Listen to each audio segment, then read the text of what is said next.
24 years old, just got off American Idol. My friend filmed this video, woke up, it was 100 million views on TikTok. Having 5.5 billion views, just looking at that, it feels amazing. But music is my passion. I want to give people my secrets, my strategies, the ways I've gone viral. I genuinely had a talent. And I feel like American Idol was my platform to show that. So you'd rather stand in front of 100,000 crowd singing? 100%. Like those videos that go viral, what I would give for this to be 100 million streams.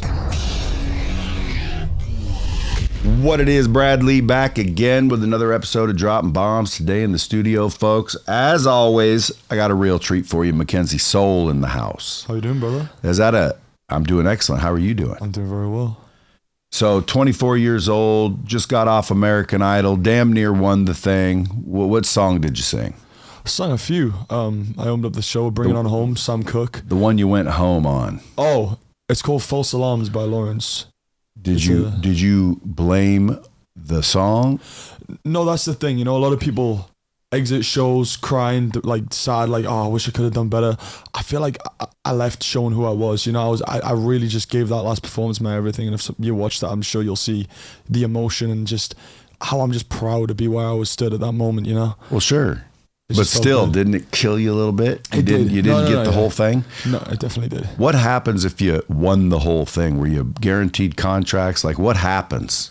That's the thing, you know? Some people say, you shouldn't win the show. It's like, oh, it's amazing. People have different opinions, you know? But for me, it was the exposure. And as you know, I'm sure, doing what you've done for so long, exposure is a big thing in this day and age, and that's what I wanted. I just wanted people to see that I didn't just do silly pranks on social media. I genuinely had a talent, and I feel like American Idol was my platform to show that.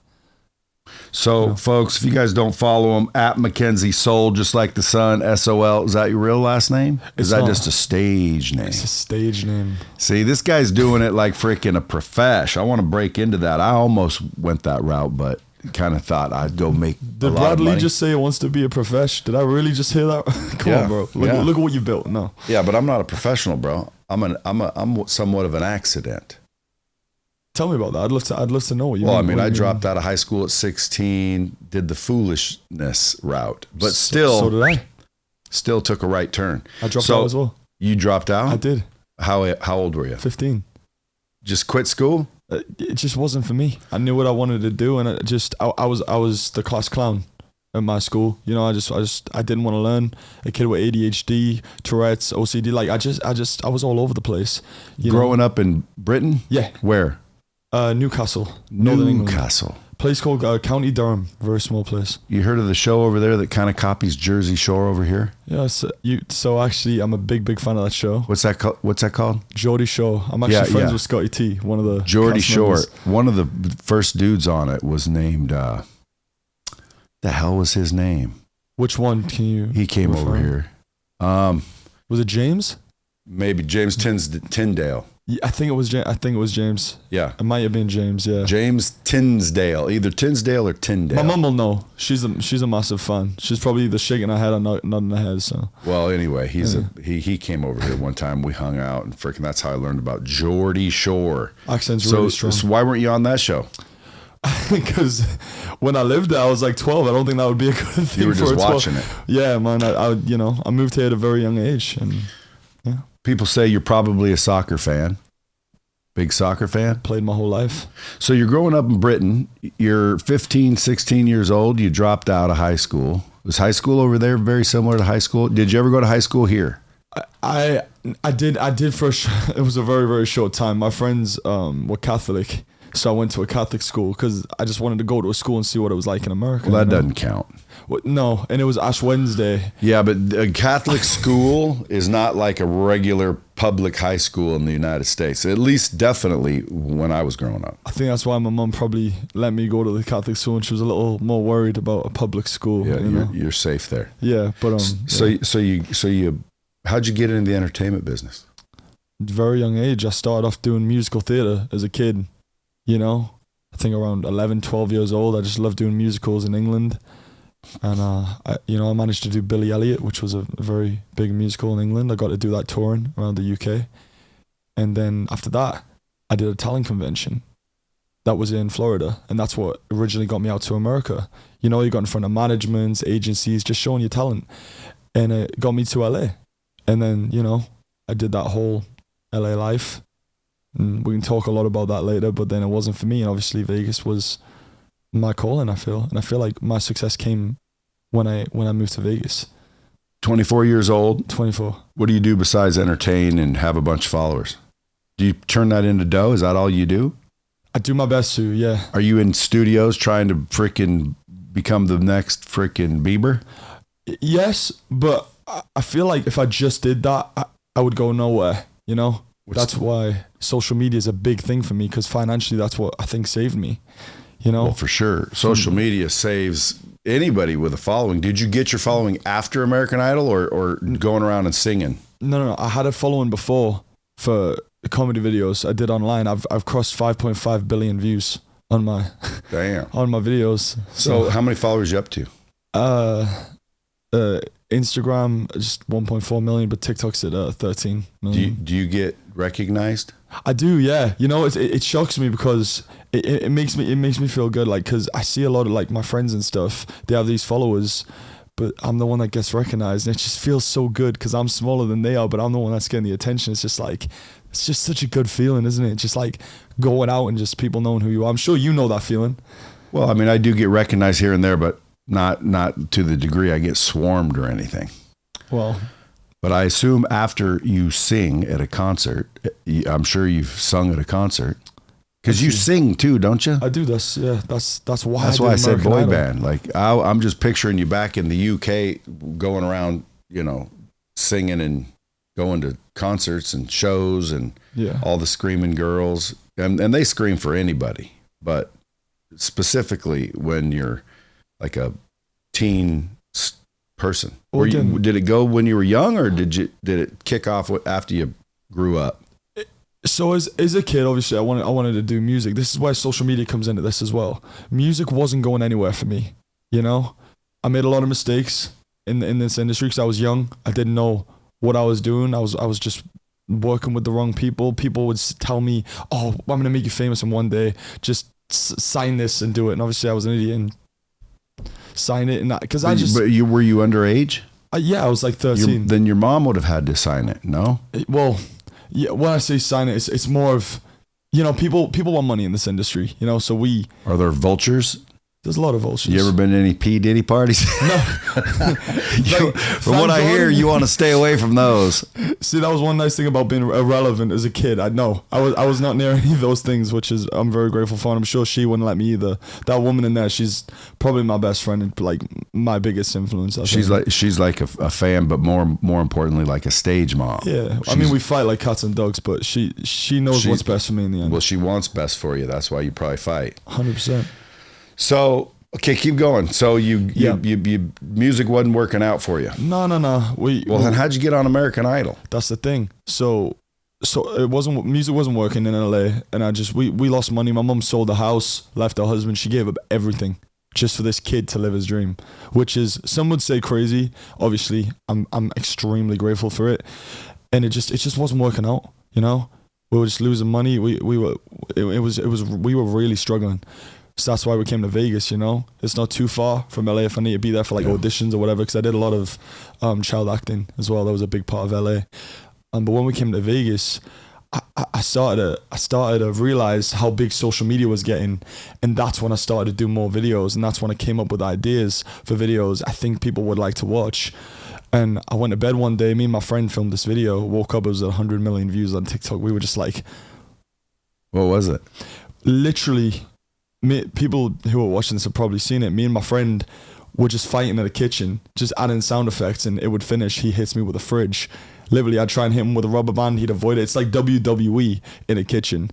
And I created that formula. And it's every video we made since that was in that style have just done millions and millions and millions. And that's where I noticed I could financially like survive again, you know? And that's from ad roll. How are you making money from it? If someone wakes up, they accidentally go viral, how do they make money the best and smartest way? Well, originally, you didn't have, you know, bonuses or anything like that. That wasn't created yet. And I didn't know about anything like that. So I got my first branding deal. It was like $500 for a post. And I was just like, whoa, because to me that was huge back then, you know. I didn't see any money.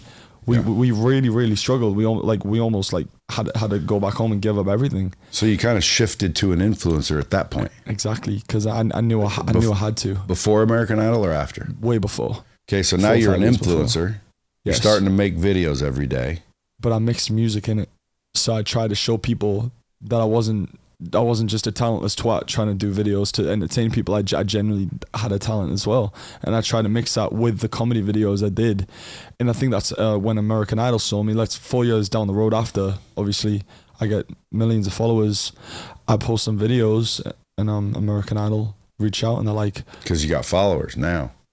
Now you're relevant. Isn't that crazy?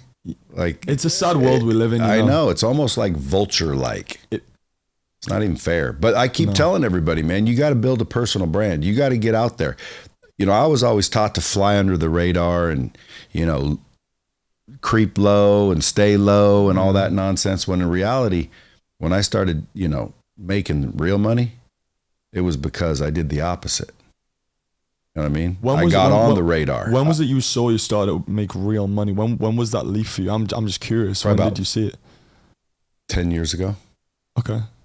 What changed? I mean, right now, if I was being honest to myself versus my potential, I'm still not making money, bro. I'm just now doing it. But in reality, to the normal person, people would say about 10 years worth. You know, I was making money. I was just blowing it fast as I was making it. And that's not, you're just broke at another level. So when did you see the change? You said 10 years ago. What changed it? Age. Age and just mentality. You trade youth for wisdom. You know what I'm saying? Like, you're 24. 24. Are you smarter? Be honest. Are you smarter than you were when you were 18? I believe so. Do you think you'll be smarter when you're 35?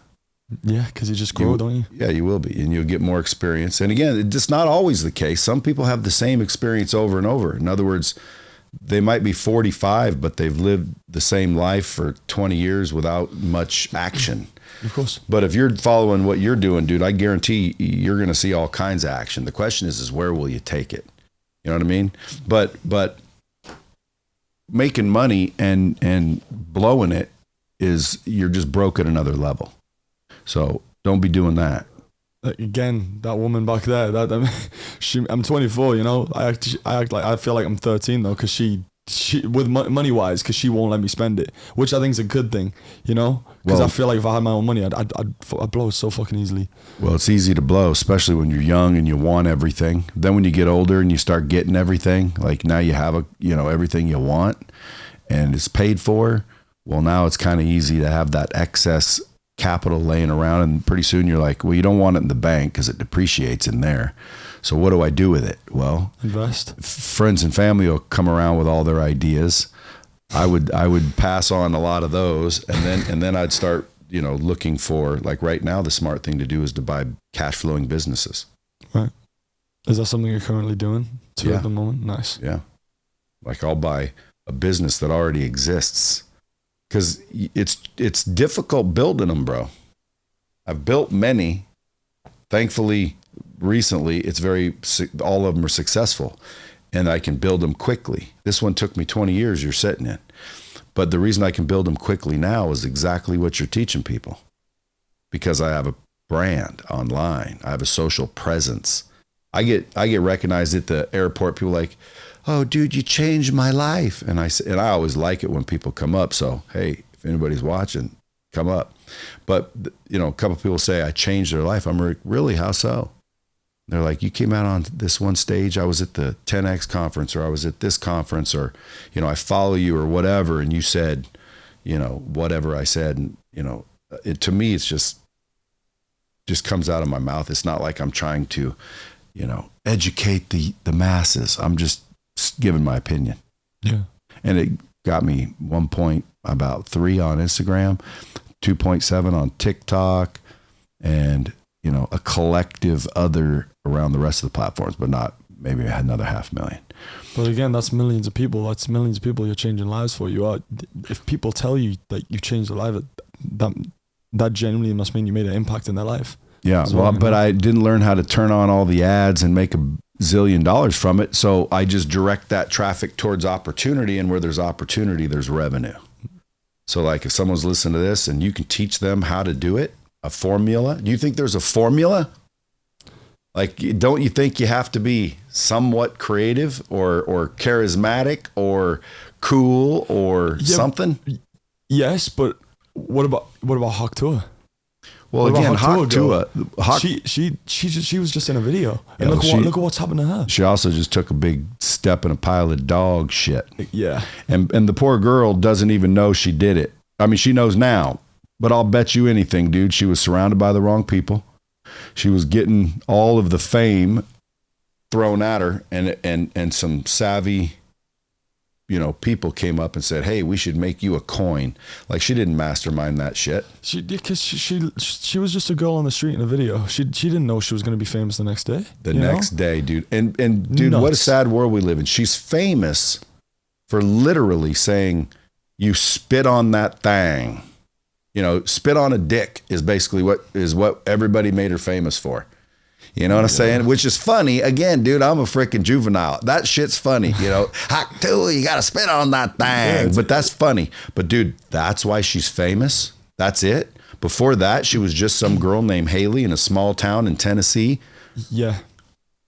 I don't remember what she said she was, but she was like a waitress or something.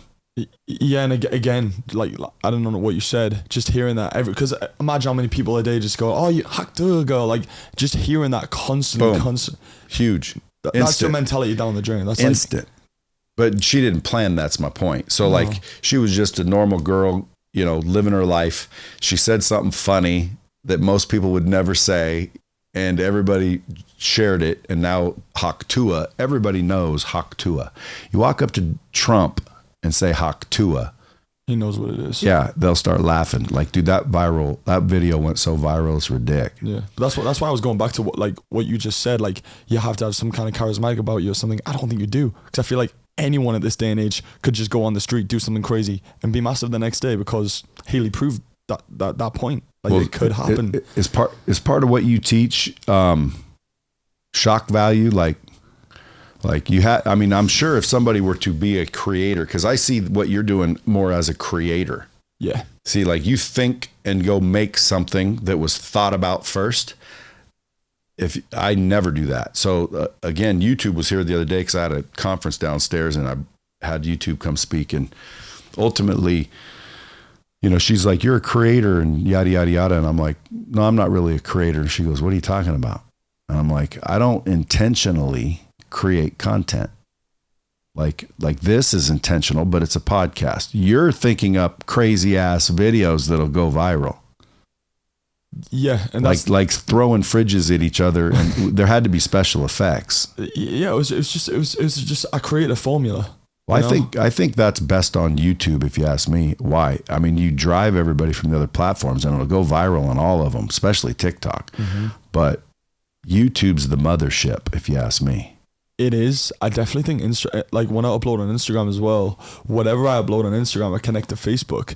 And every video I've done on Instagram, stuff that hasn't hit 1 million views has hit every time on Facebook. I haven't had one video that's under 1 million right now. What's your demographic? Who follows you the most? It's 18 to 24, and it's 50-50. I'm shocked it's male and female. I think it's because of the content I create as well, because, some boy sees a funny video of me getting hurt, they send it to the friend. Some girl might think I'm cute, send it to a friend. It's 50-50. So, but you're one of those special effects. Like, I don't know who does it. I don't know his name, but like he'll jump on the floor and it turns into a freaking ocean or something. Zach King, I don't do that. What do you do? Mine's more real. Like, so I fake my videos. They're fake. Anyone could know they're fake, but I make them as though they're real. I don't film fake videos with cameras. I set up a phone like it's a real prank, and I genuinely get hurt. It's like Jackass meets pranks, because I'm like, "Mom, just hit me with this, I'll be fine." And she'll do it, and we'll get 100 million views doing it, and that's why we do it. How much does that make you? It varies. Some videos could do, I hate talking about money, but some videos could do 10,000, some videos could do 1,000, some videos could do $10. You don't know. That's what's scary about just doing social media itself. It's never a guaranteed income, unless you build it to be a guaranteed income, which is what I've done. You know, I've built branding deals, I've made relationships, and that's something I think is really important in this day and age in this industry. Relationships, as I'm sure you know, is drop the bomb. Relationships. It's what it all boils down to. Seriously, I mean, even at the end of your life, relationships are the most important. At the beginning of your life, relationships are the most important, and in the middle of your life, relationships are most important. But the people don't realize it usually till the end of their life. I mean, think about it, dude. In the beginning of life, if you don't have relationships to other humans, you literally would die. Like a baby comes out and gets left and forms no relationship with any other human, you're dead, dude. So you are dependent on relationships when you're born. 100%. And then when you die, who are you asking for? You're not worried about your cars. I've never seen someone on their deathbed say, let me take one last look at my bank account. No, you care about your relationships. Yeah, you're like, I want to see my kids. I want to see my wife or whomever. It's always a relationship. So they're the most important at the end. They're the most important in the beginning. So the middle is what it's all about. And most people miss it. That's creating the life, I think, as well. The middle is creating the life and building. It's creating the life and valuing relationships over money. 100%. Although people always go, what do you mean? It's all about money. Listen, you can affect more relationships with money. So I say focus on money. But when it boils down to which one do you choose, like if me and you had a relationship and it broke off because of money, well, then we chose the money over the relationship. Which like you didn't pay me my money, so pound sand. Yeah. Or you didn't fulfill on the contract, dude. Whatever, and that relationship ends. 9 times out of 10, so does the money, right? Mm-hmm. So if you focus on the relationship, hey, let me preserve this relationship, and somehow one of us did something to preserve it. We focused on the relationship over the money, right. and it prevailed. Do you think there's likelihood more money will come through that, or at least more value? Sure, it will. Yeah. Value. Yeah. Dude, relationships need to be leveraged. 100%. And going back to just speaking about money as well, I see you have guests on here that just have fuck off millions of dollars, which is incredible. I'm building to that, you know? I think where you inspire me a lot is I've seen what you've done, and I'm in the middle right now. Now I'm just trying to get to that next level, you know? Well, you're probably at a higher level than most people will get, but to get to the next level, it's always investment and opportunity. 100%. And stay alert. And that's why I wanted to do this today as well, as like people watching this. I want to inspire. You know, I was a kid with nothing who got bullied in school to, you know, being on a podcast with Bradley. And well, shit, that ain't your highlight. You've been on American Idol. I'm sure you've done. But see, I was thinking in my head, as I was doing a little research on you, this dude's a little singer that's running around freaking, you know, trying to be a rock star. You stop that. Now you're full on creator. I'm creator, but have you ever heard of the YouTube creator community? I have, yes. Are you in that? I don't think I am actually. I can probably get you in it. Yeah, I hit 2 million last week. I'm at 2.1. Dude, I need your help, because I'm about a 10th of that. Just hit me with a fridge, million views. There you go. Well, I don't edit, you know, and again, I don't create, you know, I'm thinking about starting. If I wanted to start creating more than just posting, because dude, what I do is allow the camera to follow me. There's only 2 places the camera doesn't go with me, and that's the bedroom and the bathroom, because I don't want to trend #1 on Pornhub. It would be. So I keep them out of there. But other than that, you know, I don't mind the camera being on. In fact, I always forget that it is on. Yeah. And then I put that in a drive. A team goes in, watches the day, whether it was me talking on the phone to you. Because you never know what you're going to capture during that day. Well, and I'm doing shit all day. Mm-hmm. So I just capture that. And then they chop it up and make the little short form and very little long form.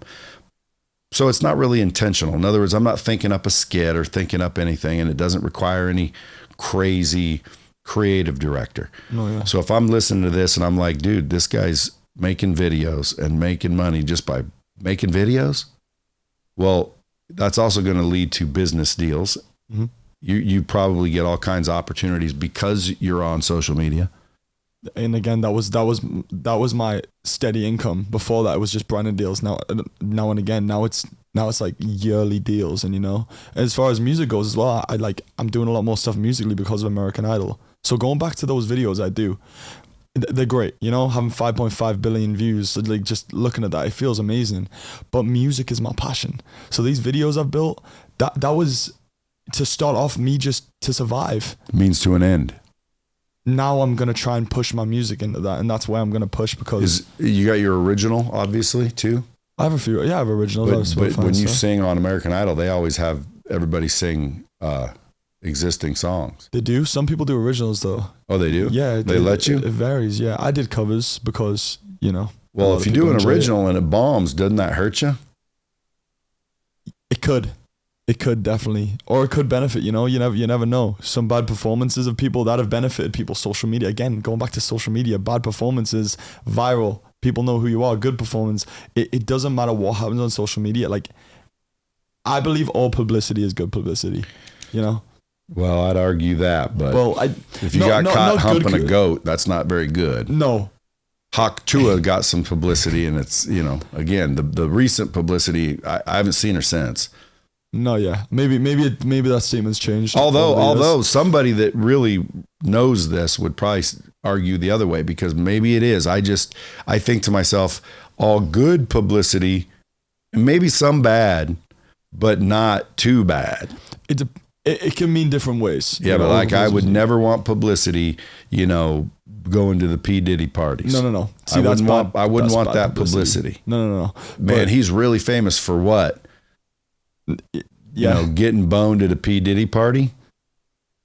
Nah, I'll pass. I'd rather stay unknown. It's changed over the years, that statement, I think. Yeah. Back in I'm the just day. busting your chops. No, of course, dude. I love what I watch. I've watched this stuff. I've seen some of your debates. I'm like, I'm ready to go. All right. So what's U-Star? Talk about U-Star for a minute. So U-Star. You guys, by the way, the letter U, star. Trying to read the comments. I can't see any, but hello, everybody. Yeah, U-Star. So someone said, "Mom selling the house is gangster." Yeah, dude. Like she gave up fucking everything for me, and I don't think I could ever repay it as much back. I just want to give him. Well, if it pays off, you can, because you'll be making millies, and you just go, "Here, Mom, everything you've ever wanted," and she'll go, "Boom." Yeah, but I don't think me. She just wants you happy, I bet. We don't give a fuck about money, man. I just want to make her proud. At the end of the day, that's all it comes down to. I just want to show her that she made the right decision and make her proud. Obviously, money's great, but I think me just making her proud will make me feel better about it. And anyway, U-Star. Yeah, U-Star. What's U-Star? So, like I said, I believe I've created some kind of empire. 5.5 billion views isn't too bad. I've done well on social media. Now, obviously, I'm transitioning it to the music. That's what I'm gonna do.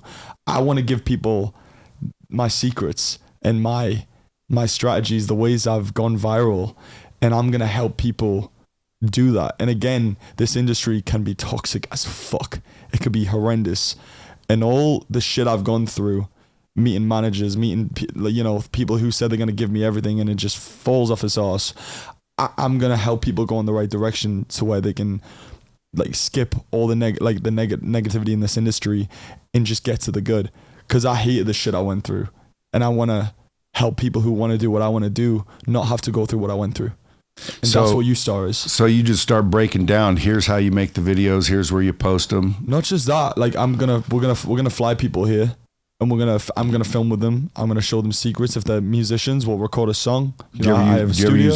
I was gonna say, do you ever need green screen? I got green screens right here. I mean, I might take you up on the green screen. I don't have a green screen, but I've got a recording studio. I've got a couple Black Magic sitting around the house. Well, you got to get good with the green screen software, because with that studio and that software, you can literally make it look like you're surfing if you do it right. No, of course, dude. Walking through New York City, getting attacked by a dragon, crazy shit is allowed now.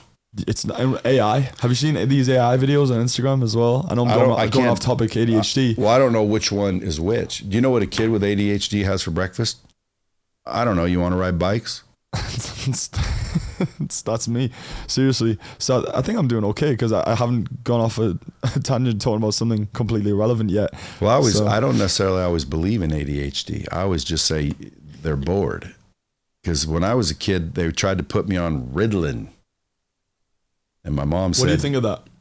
How did you deal with my that? mom said no. From what I hear about it, I don't know. I mean, I've heard all the arguments. The guy, Tom Cruise, says, no good no matter what. And then, Brooke Shields says it helped her. So I don't know. It depends on the person. But they didn't give me anything. But they said I was hyperactive back then. I'd disrupt the class. And then they gave me coffee so I'd sleep in class. That's me as well. And then I'd do they'd give me my work to do it at home. Caffeine makes you tired with ADHD. It's the opposite side effect.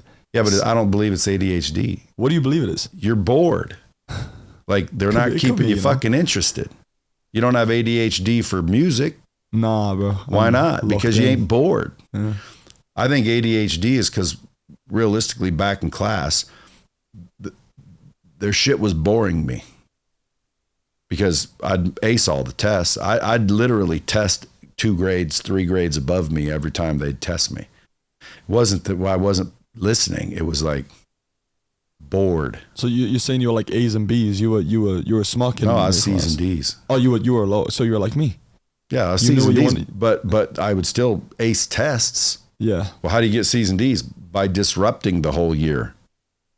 You know what I'm saying? That's literally how I and was. One time my dad said, I'll give you $100 for every A you get. And I got straight A's for the first time and only time in my life. Went home and said, straight A's. And he didn't pay me. And he said, now we know you can get them. You better start getting them.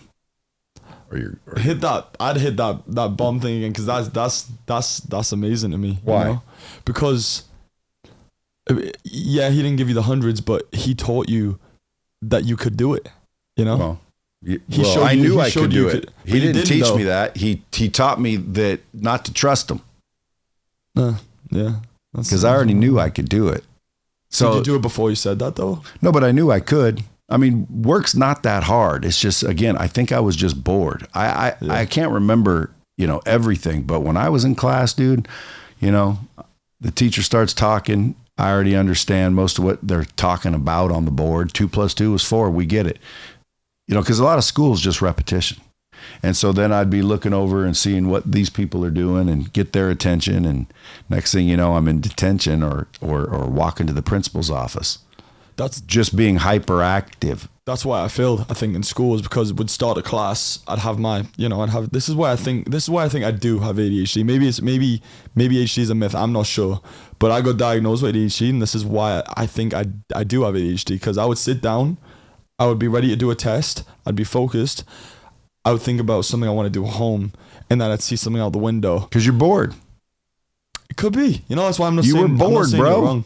You were bored. See, like a minute ago, you said, I'm surprised I'm not, dozing off here. Well, because you're not bored. No, I'm enjoying this. At the end of the day, as soon as you get bored, you're going to start boom, and then they're going to call it ADHD so they can give you some medicine. And your mom goes, nope, no medicine. Well, your boy's got ADHD. Something's going to go wrong. Dude, you'll be fine. Trust me. Just stay interested in shit. Like, you're lucky because you're hyper-focused if you got ADHD. It's almost the reverse, in my opinion. Why? Because I'm constantly looking for something to entertain me. And if I'm not entertained, I'm not paying attention. If someone walks in my office and they say something, I already know what they're going to say. It's so weird. So a lot of people think I'm rude because I don't necessarily let them finish what they got to say. Why? Because I already know what you're going to say, bro. Yeah. Cut to the chase. What is it you want to say? Quick. I got shit to do. Oh, you got ADHD. No, I don't. No, I do not. You just got shit to do. Exactly. Yeah. Like, dude, you don't need to give me a 10-minute story when you just want to say whatever it is you have to say. No. But at the end of the day, that's why I failed in school, because I would start something, get distracted, the class would be over, I wouldn't know what the fuck I was doing. I'd be like, all right, cool. And then I'd go home and have to explain, like, to my family, like, I did shit in school, and that's just because I was bored. I guess that's it. I guess I was just bored. And I just wanted to be doing music. See, music class, I didn't get bored. I didn't get distracted by the butterfly outside. Well, I haven't heard any of your songs. Normally, I don't like researching people, because then I get to know you on the podcast, and it makes it fresh and natural. Mm-hmm. So I haven't heard. Do you have songs out? I have songs out, but I think the songs I've released were just songs to be songs. Little melodies I think would go viral. But I think now I've found my sound. It's took time, obviously. being a kid, I just wanted to be, you know, when I was younger, I just wanted to be the little Justin Bieber, the little Shawn Mendes. I didn't know who I was as an artist back then. I just wanted to sing. Now I really think I found where I stand as a songwriter. You sure you didn't want to sing to be famous? Because when I was a kid, I just wanted to be famous. I don't care how. I chose acting. I was going to go be a movie star. Yeah. And then you chose acting. It says here, singer, songwriter, and actor. Yeah, I've done a few acting things, obviously in LA. But you're most known for viral videos than you are anything else. I believe, yeah, I am. So you're most known as a social media influencer then. Yeah, I hate that term though. So do I. I hate that term. Well, because to me, it's a business. Mm-hmm. Like when you think, let's make this like Mr. Beast. Okay, one of the obviously most successful, incredible creators there are. He'll go out and spend $500,000 million on a video. People don't understand that, just to get you to watch it and have it go viral. And he would come up with ideas and then grab a group and go make it. And, you know, the more money he made, the more he invested. And, you know, I listened to him once, and that was his formula, which is, you know, make something people want to watch, you know, think and then go make something. That's what I do. Right. But I was inspired by Jimmy to do that. But that's what I don't do. So that's why I say I'm not really a creator, because I'm not really creating. I'm just documenting. There's a difference. Creating is come up with an idea, go out and film it, come back, edit it, and then release it and hope to God it goes viral. Have you ever had them not go viral? Yeah, dude. Nobody on this planet Earth has not had videos not gone viral. Have you ever thought it was going viral and it didn't go anywhere? That's what's shit. I put so much effort in some videos. I do fucking nothing. I'll do this 100 million views. It's the shit. To me, it's the shit you don't care about is what does good. And the stuff you put the most effort in, sometimes just don't hit. What do people want to see? Do they want to see train wrecks? Do they want to see people shitting in a toilet? What do they want to see?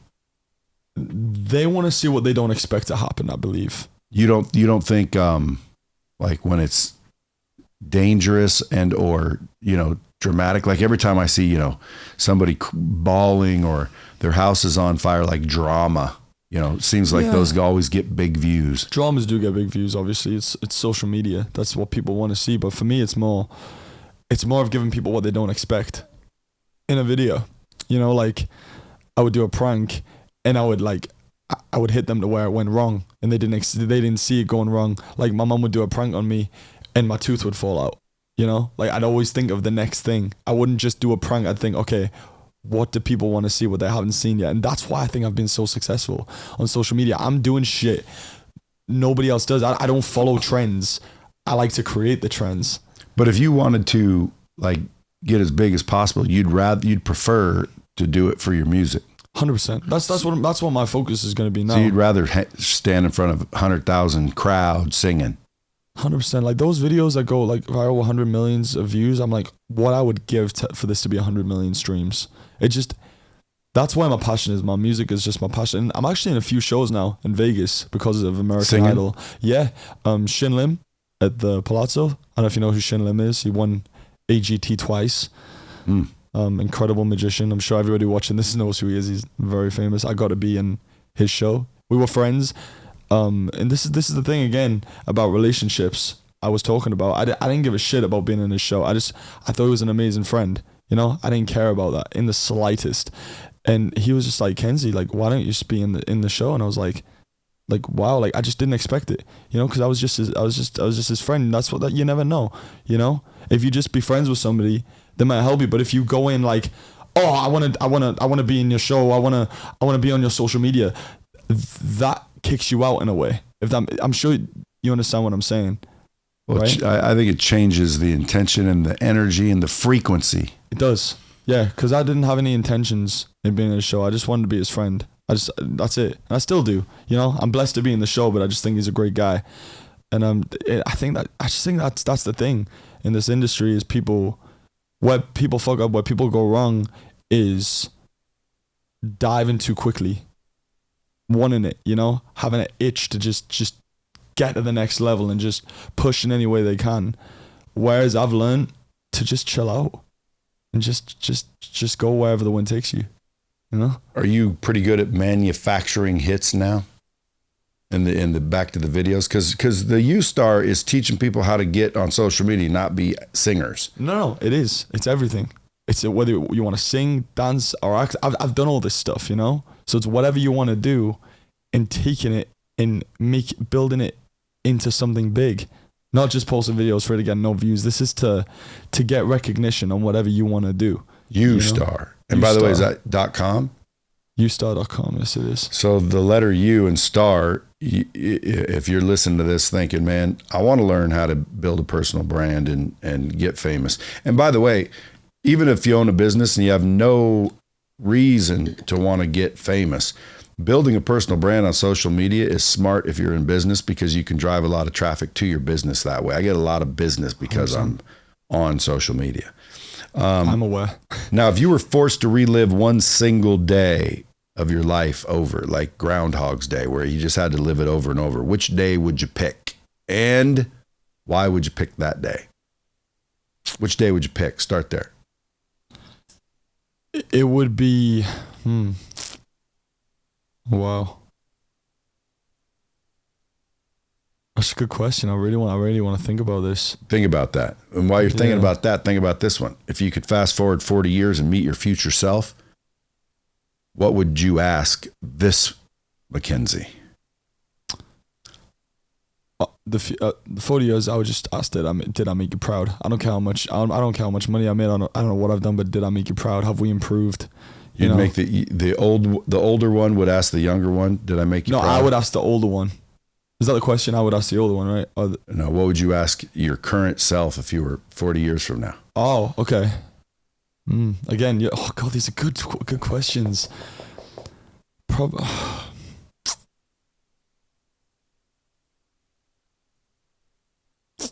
Repeat the question one more time, because I really want to answer this wisely. Repeat it one more time. 40 years from now, yep. You can come back in time and ask your current self one question. What would you ask it? What would you ask yourself?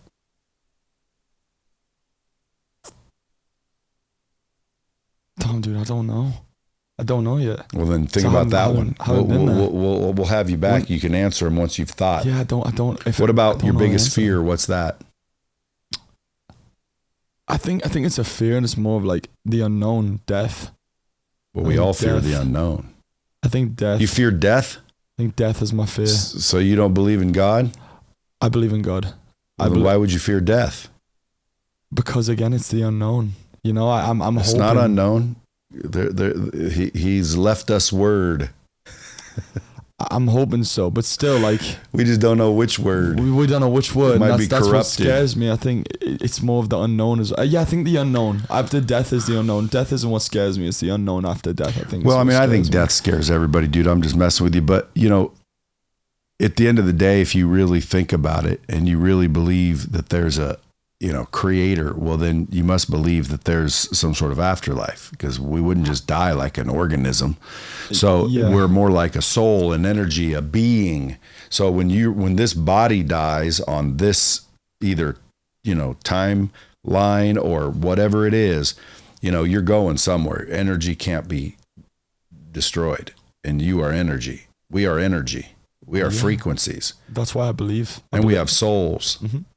I think all religions agree that we have souls.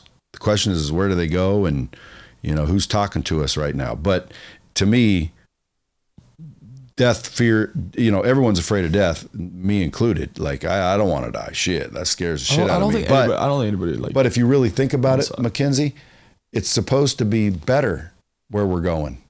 No more pain, no more suffering, this, that, and the other thing. That's all true. What are you fearing? And then you think, well, I'd miss all my family. Well, how do you know if you don't die and open your eyes in the afterlife, they're not there too? Because supposedly, there is no such thing as time. Time is a made up thing here. Have you seen it in the cellar?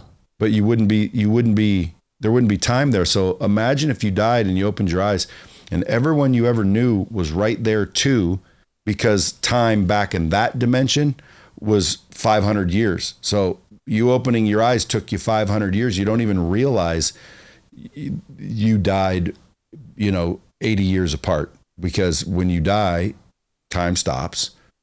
They die too, eventually. And pretty soon we're all there anyway. So there is no time, and you're not lonely. You just thought you'd be, but you're not. You're happy and you're healthy and you're floating and whatever. So if that were the case, well, then I guess there is not that scary. But if you're an asshole and the word's true, and you're going to go burn in an internal lake of fire or some crazy shit that they say. Do you believe that? Do you believe in that? I don't know. Right. What do you think happens to the people that don't deserve to go to heaven or whatever is on the other side? I think they have to come back and try again as dogs or some other form of life. It's reincarnation. Something. I don't know. See, I'm searching. Here's what I do know. There's a creator. Mm-hmm. I know this. I know, like, when people call him Jesus, that's not his name, but when people refer to Jesus, I know he existed, and so does history. Like, nobody doubts that. So all of the man-made religion is what I am investigating. I know there's a creator, so I'm not an agnostic, and I'm not an atheist because I know there's a creator. What I'm wondering is, where's the real words? Because they started being written a long time ago, and man continued that. And there is literally omissions in the Bible, and there's omissions in all of them. Like, very, very rarely does it match from day one all the way to now. So it's like, who decided to take that out? Well, who decided to switch that name? Well, who decided to change that meaning? Like, maybe it was man who did it, which it was, or it would have been. And that's what makes me question it. But you look at the scripture, it says, seek and ye shall find. It doesn't say do whatever you're told. It doesn't say you better listen the first time or you're going to hell. It says, look for the answers. You'll find them. Seek. So I'm seeking. Now, if I die seeking, right, and he puts me in the lake of hell for that, well then, dude, he wasn't all that great in the first place. Brad, have you always been a believer? As far as I could remember, yeah. Like, as a kid, you've always believed, because some people have a moment in their life where... Well, you question it, like the moon landing, you know? I've questioned it, like, is it real, or are we just making it up for civility? Meaning, pretend there's some smaller people, because most people don't know, back in the day, Romans were a small person. Like, Romans were small. You think big gladiators, but Romans, like the population of Rome, they were all smaller people. Then you had these Vikings coming over and just wiping the floor with these guys. Mm-hmm. And they didn't believe in their God. They believed in Odin and all these, Viking gods, to where everybody had their own, knowledge of creator. But I would make some shit up if I kept getting my ass kicked and all my shit took by bigger people, to make them afraid of the unknown. Which is where I was going when you said the unknown, because that's why the parenthesis. Why this when you do the unknown? I'm curious. Well, because you can't prove anything. It's all unknown. Isn't that convenient? Go look at these religions, and then what happened, and then this happened. Well, where's the proof of that? Well, there is none. You just have to have faith. That's what. Well, isn't that mind. Convenient? I just have to have faith. Well, yeah, just believe. That's what blows my mind too. People say there's no proof it's real. There's proof.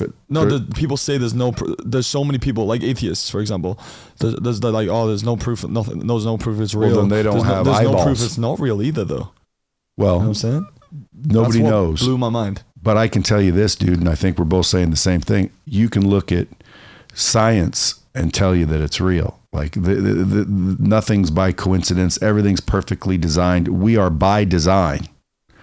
Period. So there has to be a designer. In other words, imagine a print shop exploding, and the paper that was in there and the book that was in there created out of the explosion a Bible with the words the way they are and the numbers the way they are, and land on the ground out of the explosion. And you can now make sense of it. Like, not possible, right? That's not possible. No. Right. Neither is this world. Neither is anything else. Look around. None of that's possible without the intelligent design that's behind it. So there is a creator. The question is What is it? And again, I mean, like, you know, you hear Project Bluebeam, they're going to come and make us think there's aliens. And some people will say aliens is what was mistaken for gods back in the day, because there's been aliens forever. That Project Bluebeam has fucked me up, though. Seeing all those drones come out the ocean, like, I am genuinely confused. And the fact that our own government didn't know what it was, that's a little concerning. Our government knows what it is, dude. They'd be shot out of the sky in 5 seconds if they didn't know what it was. They say they don't know. They know exactly. Why are they saying they don't know what it is? Why aren't they telling us, you don't think? Again, maybe to condition us to tell us the big news, because the government has also confirmed there are shit they can't explain. Unidentified flying objects, or now they call them UAPs. That's crazy. But at the end of the day, man, I always just think to myself, well, what's real? Right. Which is why I chose the brand Real for everything. What is real? Well, what's real is, you know, there's a creator. Okay. That's real. Okay. All the rest, I'm still seeking. I'll let you know when I find out for sure. No. And if I die seeking and go to hell for it, well, then so be it. I guess I lost, but I don't think that's the case. I don't think there's a hell for me. I think whatever's next, I'm going there, and I think I'm doing pretty good here. And I think, you know, maybe the Christian story is only a partial truth. In other words, oh yeah, that's all true, and all of that's true. If you're a Christian, that's all true. Well, the Jewish religion will tell you that they don't believe that. And the Muslim religion will tell you they don't believe that. And they all are pretty damn convicted, wouldn't you say? So someone's got to be wrong. Okay, well, again, I don't know. I don't deny unless I have proof. And coincidentally, there is no proof. So that you just have to open your eyes, which your eyeballs, the way they work, your eyes are proof enough. Just your eyes are proof. The fact that you can like hear and see and taste and smell and like science. Yeah. And what do you think? We all came from a little sludge, and then from that, you know, all the different types of fish and animals and insects and snakes and reptiles, and, you know, you're telling me a giraffe and a tiger are related? How? When? At what point did they go one way and one went the other? When did it produce a butterfly over here and a fucking tiger over here? I'm learning so much new shit today, you know. Well, I mean, that had to start from somewhere, right? No, of course. Okay, well, if that's the truth, well then where's all the evidence of that? Because there is no evidence of that. To your point, there's no evidence that there's ever been a new species. And if it is, like, I think species is the wrong even word, because like people say, well, this turned into this, a black moth turned into a white moth, evolution. You know, that's adaptability. And changing from black to white is not changing from a moth to a fucking frog. Mm-hmm. Then they'll say caterpillar to butterfly, metamorphosis. Again, that's the closest thing. But again, if we came from monkeys, where's all the half monkeys? Where's all the ones that still got it? Where's the humans that are still morphing? Like, we all morphed at once. Again, though, it's we don't know. We don't know, do we? Well, we don't. So we just seek. Yeah. But let me ask you this. Of course. Say there's no more social media, no more stages, no more fanfare. How would you continue creating and contributing to the world without attention? Well, obviously, with I told you the whole U-Star thing, I like to help people, right? I think I would just do everything I could to help. I mean, people who, the poverty, homeless, I just would want to help people. I think that's not me trying to, you know, like glaze or anything. Like I genuinely just enjoy it. I get more satisfaction out of getting gifts for Christmas. Giving gifts for Christmas than getting, like, I get satisfaction, like the Mr. Beast videos. I love what he does. Just giving people who think they're fucked for the day, just give them $1,000. Like, I want to be. Well, why 1,000? He can get more than that. 10,000. Whatever. I'd question his ass. I'd say, come on, Beast. No, yeah, it's not about money. It's just about. What's his real name? Jimmy. Jimmy. Jimmy's his real name. Jimmy what? Jimmy. I don't actually know his last name. I just know his name is Jimmy. Everyone calls him Jimmy. See how everybody was quick to, and not saying that they shouldn't have, but quick to forgive whatever buddy of his was like a pedophile or something? Something happened with Mr. Beast where he was, you know, interacting with his buddy that might have turned out to be busted for some shit. I genuinely didn't hear about this. You Google it. I'm gonna have and to. If you can't find anything, dude, text me and I'll be like, what? Because I know I saw a video where, like, it wasn't him, and I think he had to fire him, and he apologized for even being associated with him. But like, you would think anytime it's related to child trafficking or kid abuse in any way, boom, the society would say, oh no, we don't allow that. But again, you take this hot to a girl, and we praise someone because they want you to spit on that thing. You know, like, dude, what kind of society are we living in? I saw a video the other day that made really good sense. The biggest church on earth, the most powerful church on earth, is a movie theater. I didn't know. When did this happen? Okay, well, here's how he explained it. He said, imagine you go to church on Sunday. You ever go to church on Sunday? I do. I try to. So imagine if the preacher was up on stage cussing the whole time. What would you think? What if they brought out a couple of people that started having sex? What would you think? I'd be concerned. What would you think? Would you be okay with it? I mean, dude, churches would freak out. People in the church would be like, what is going on? This is not okay. Right? It's not a church. You don't do that in a church. But yet, well, it doesn't matter then. Then why would you do it in a movie theater? Oh. So you're sitting there watching a movie and we're praising it and we're freaking screaming for it and we're, you know, watching it intentionally. Why would you watch it in a movie theater if you wouldn't watch it on the church stage? Never thought of that. I mean, if you're truly, you know, trying to walk with Christ or whatever you're trying to do, how are you going to movies where they're killing people? And, you know, some people are like, well, I don't. Well, again, dude, there's, in my mind, music, what you do, and movies. Oh, Satan's up all in it. Hollywood is a dirty place. And dude, I've talked to many child actors that said the same thing. Everybody knows it now. It's coming out now. It took a lot of time. Yeah, but it's coming out now. Dude, the CEO of Abercrombie and Fitch, dude, where they may have hired you to model when you were 14. They were child trafficking.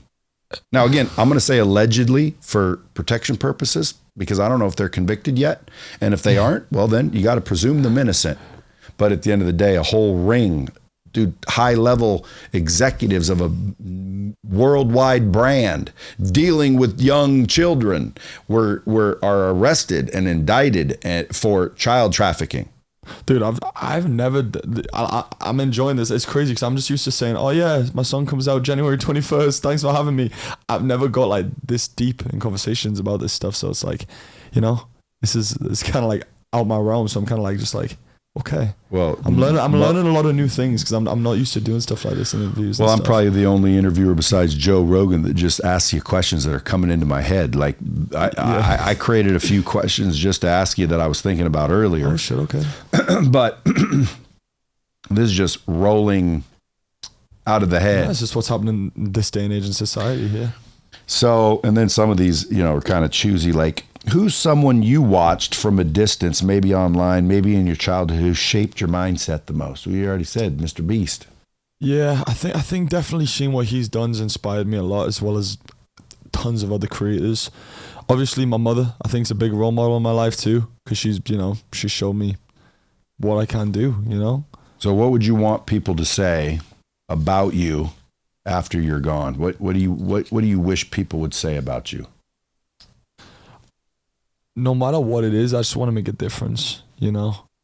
So that you want them to say, he made a difference. Obviously you could say like, oh, he was a good person. There's just something more than that, you know? Like,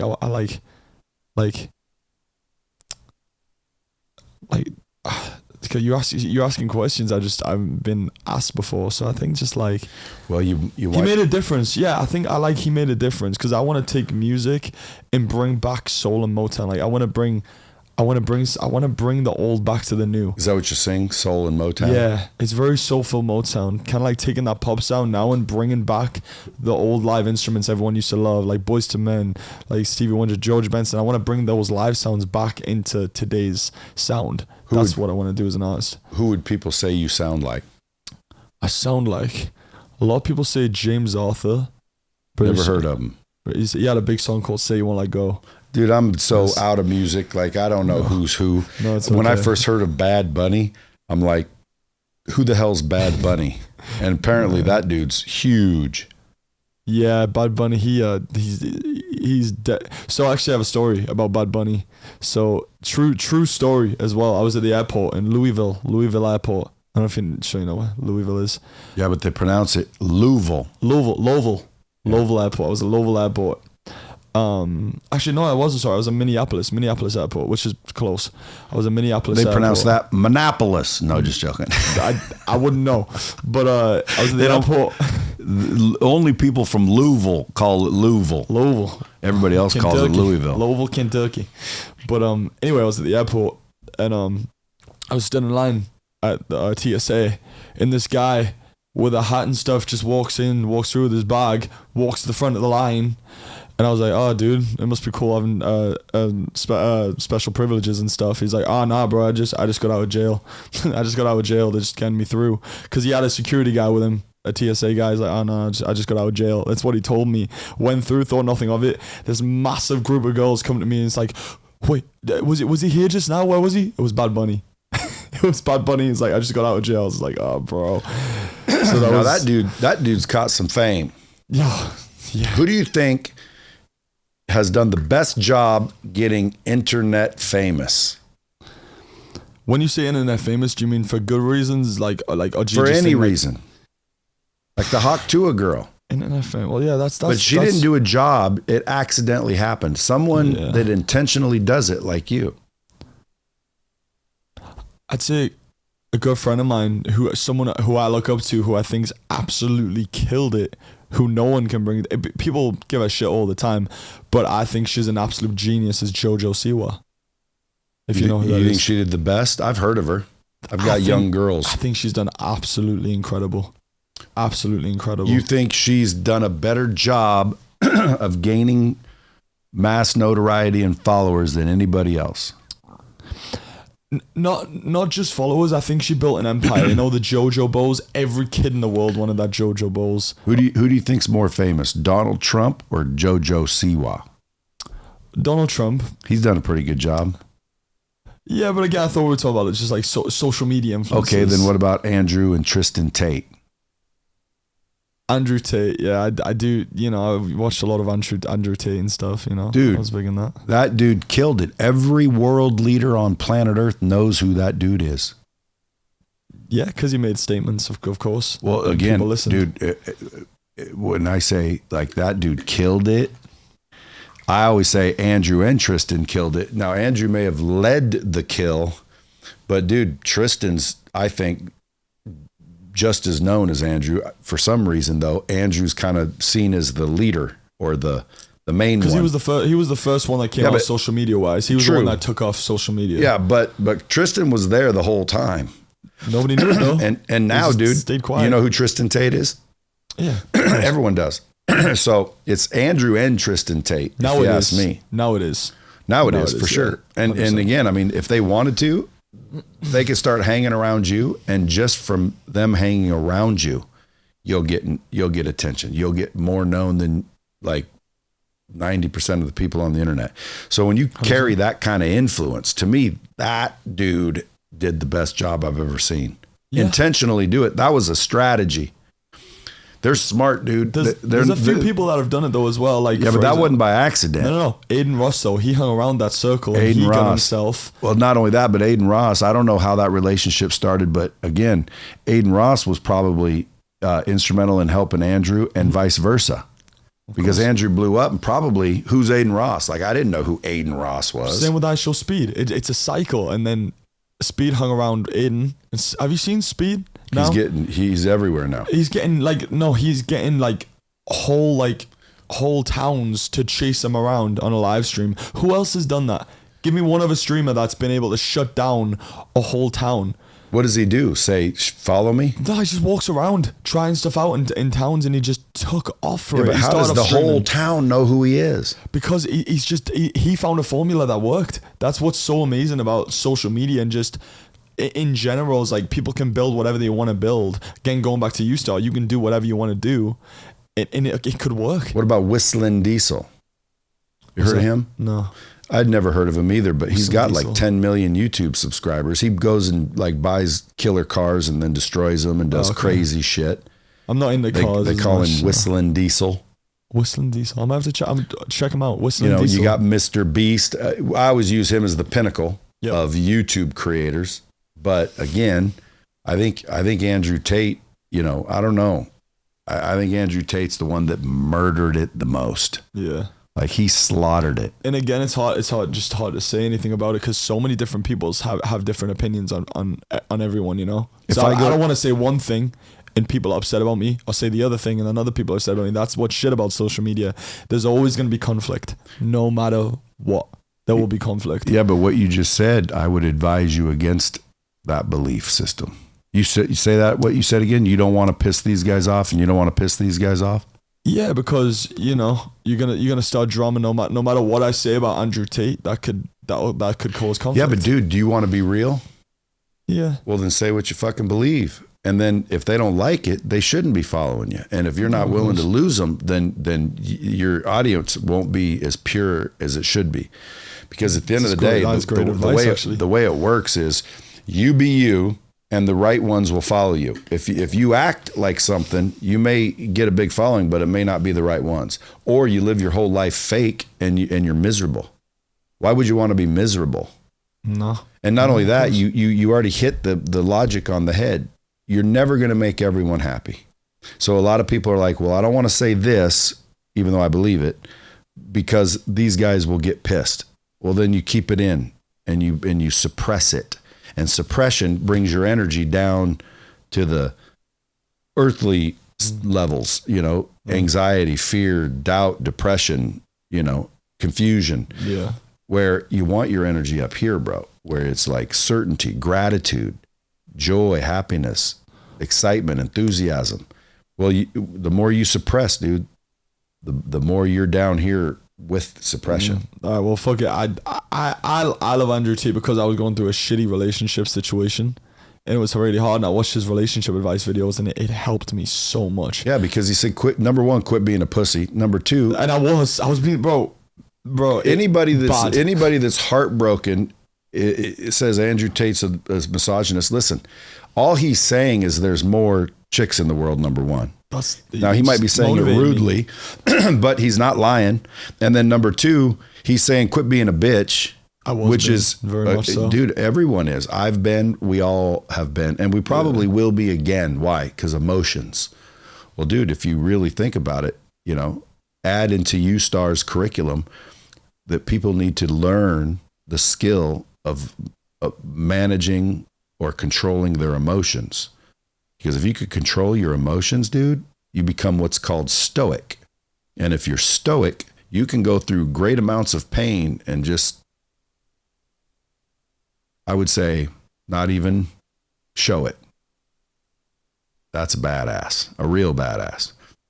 But we get hurt, Yeah. Our hearts get broken because, man, we loved them so much. Well, guess what? My dad used to tell me, if you miss the 8:15, he's talking about buses. If you miss the 8:15, the 8:30 will be coming in a minute. Just relax. And he was always right. That's a beautiful saying. Oh, that's great. Just think about that. That's great.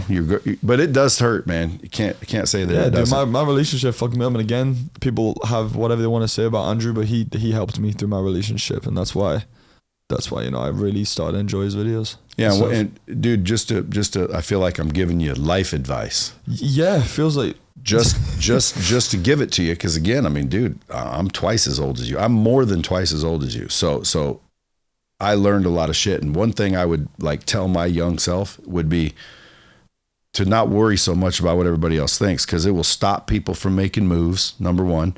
Number two, for the other reason I said. But number 3, if you just be you, authentically you, you're going to attract the right people. Because if they don't really like you for you, then it's fake, right? Now, if you're not you and I like you, one of these days, bro, I'm going to see the real you, because we glimmer out.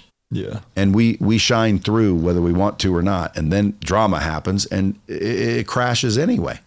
So when you think, man, I don't want to make my mom upset, for example, and I don't want to make my dad upset, this is the same thing. I don't want to upset this group and I don't want to upset that group. So I'll just stay quiet and don't say anything. No, I would say what you think and just make sure you speak intelligently and, believe what you're saying, which is called ethics, by the way.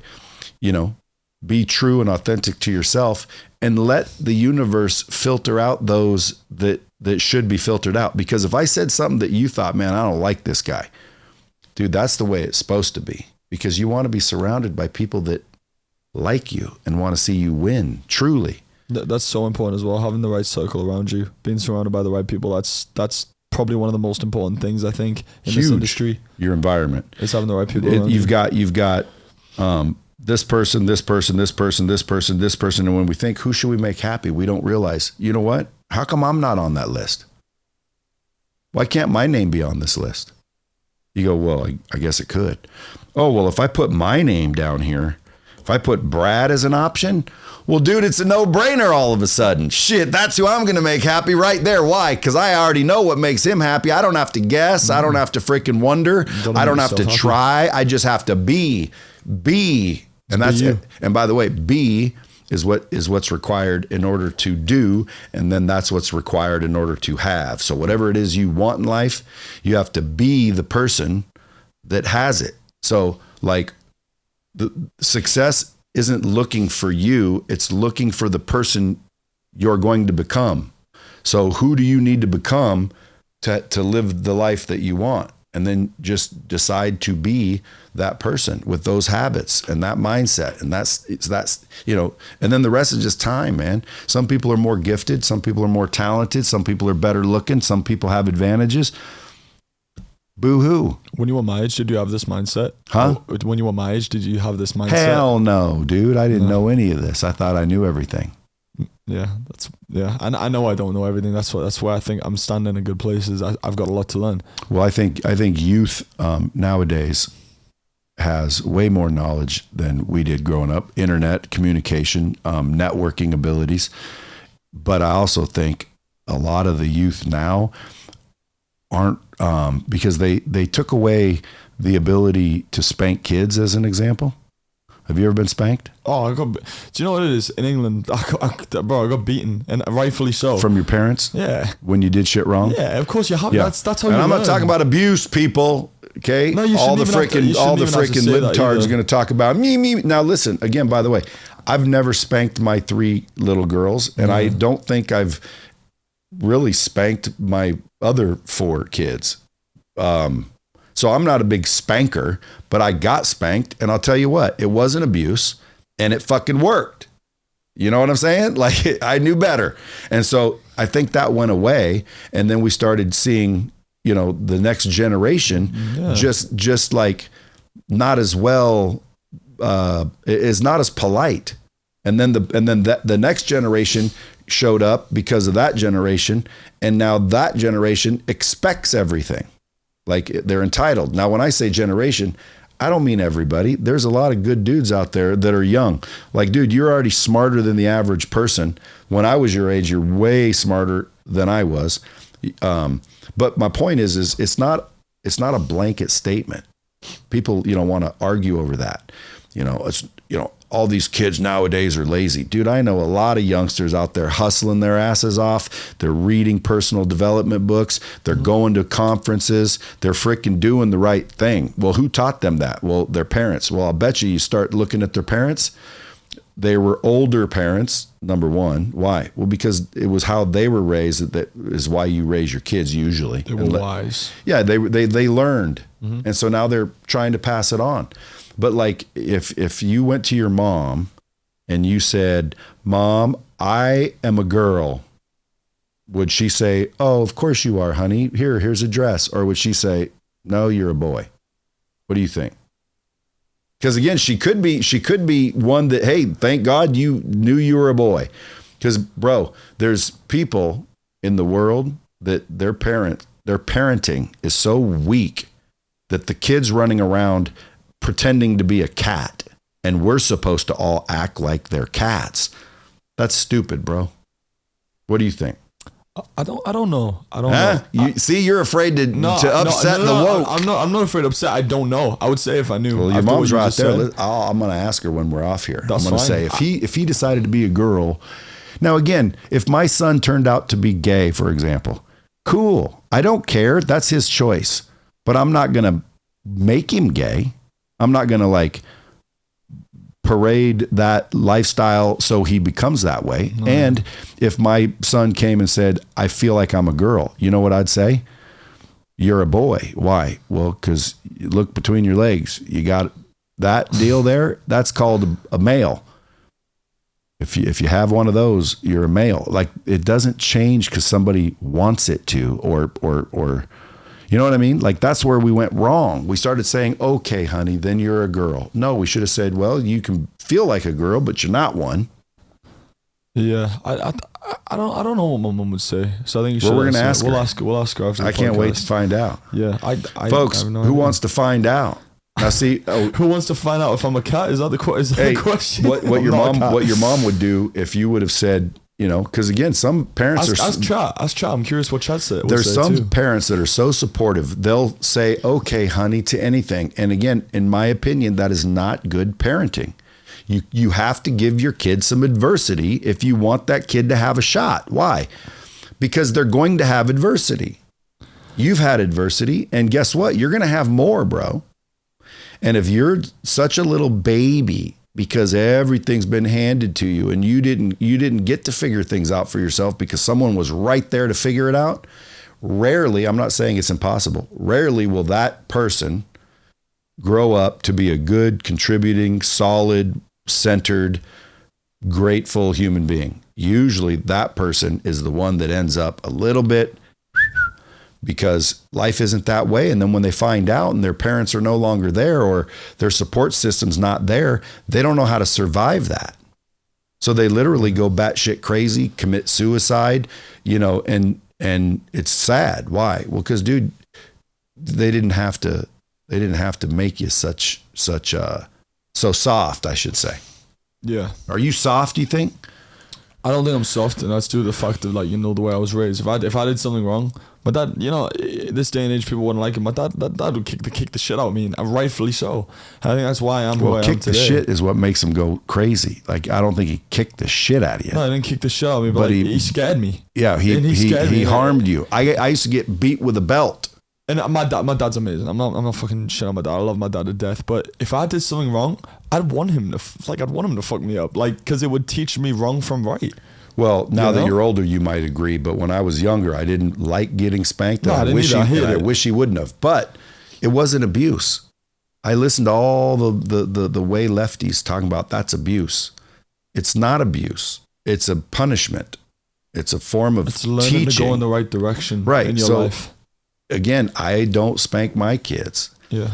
I love them too much. Mm-hmm. Like, to me, it's like, I don't know how he spanked us because all my brothers and sisters got spanked. But that's the way they were raised. Girls is a little different than boys, though. Like, a little boy, I was doing stupid shit. I think it's a little different like a little girl, To me, it is definitely different. There's a difference between boys and girls. Yeah. But I would swat my kid on the butt to teach her a lesson, even if she was 2 years old. Why? Just like how you train a dog. It sounds rude, but some people train dogs with treats, right? And it takes 6 months of shitting in your house. Now, there's going to be pet lovers saying, you can train them this way. Listen, all I'm saying is how my dad used to train dogs, and it worked. If you shit on the floor, which it always would when you brought it home, a puppy, he'd grab it, put its nose right next to the shit, not in it, next to it, clearly dominating the animal. So smashing its face down next to the shit, and then smacking its butt and throwing it outside. He only had to do that once or twice, and those dogs would never shit in the house again. So guess what? That's called punishment. It's called consequences. Now, some people choose painful consequences like physical pain. But what happens when you get too old, your mom swats your butt and you're laughing still? Did that happen? Because that happened to me. Like I got to an age where my grandma would chase me around the house because I was quick. Then a swat doesn't work anymore, does it? Oh, it just gave me a memory. I forgot. Yeah, it just doesn't work. And I felt so bad. I'm like, I'm sorry. I don't mean to laugh. I'm sorry. I'm scared, but I'm like laughing because I know it just didn't work. And the timeout step didn't work for me. Yeah, but if your grandma told your dad and he whipped your ass, well, then your grandma could still have a little authority. See, that's what I'm saying. So it's not an abuse thing. And then there also are kids that I'm sure their dad did kick the shit out of them. I think you're saying it more of as a euphemism. Or did he punch you in your face? Because I've never been punched in my face by my dad. No, I never. It didn't. But I got a leather belt across the ass. Punch me in the face. But then like you do something wrong, you know, like he'll grab you and pull you and talk to you like it gets you. Yeah, see, that's not abuse. No, like mentality wise, you're like, holy shit, I should not have done that. And that's what makes you better as a person. You see some of these videos where like the little kid is just so disrespectful to their parents and the parents aren't doing anything about it. Hey, it's time to get up and do your chores. Blow me. Excuse me? Blow me, you know? Smash the Xbox. Ground them. Take the phone away. Rip it out of their hands. Even up to spanking. I think spanking should be legal and it should be, you know, watched, because not abuse, but like I don't even know if it's illegal. I don't even know what it's like. See, it's not legal. It hasn't been legal for like a long ass time. Like if you spank your child, the children's services comes and police can be called by your child, and dude, that child is now going to be in the system. Right. So if a child literally, you know, threatens their parents and acts completely disrespectful and is going down the wrong direction and has no respect, they're kind of powerless, which is why a lot of the kids grew up that way. Yeah. So I'm just thinking, I don't know, maybe it was because that ability to inflict pain, physical pain, because dude, that worked for me. Everyone's different though. We got to remember everyone's different. It works. Some kids might not work for some kids. Like some kids behave. I agree. Some kids can behave without. Well, yeah, like my wife, dude, she was like a goody. She's never been spanked. She's never done a drug. Her parents came with her to like every dance and every, like her mom was like PTA. Like I call that Beaver Cleaver family. You can raise your children well and never have to spank them. But dude, there's parents out there that their little kids are going berserk. And if someone spanked them, they would have probably acted different. But I don't know. Again, you are right when you said everybody's different. So I'm not advocating beating your kids, folks. I'm not advocating it. But if you had to throw a spanking or two to get a kid to behave, well, then I would agree. And quite frankly, it happened to me and it wasn't abuse and it worked on me. And I think it would work for more kids, especially some of these little brats I see running around malls and restaurants where they clearly have no respect for their parents. They have no respect for anyone around them. They're just called misbehaving little brats.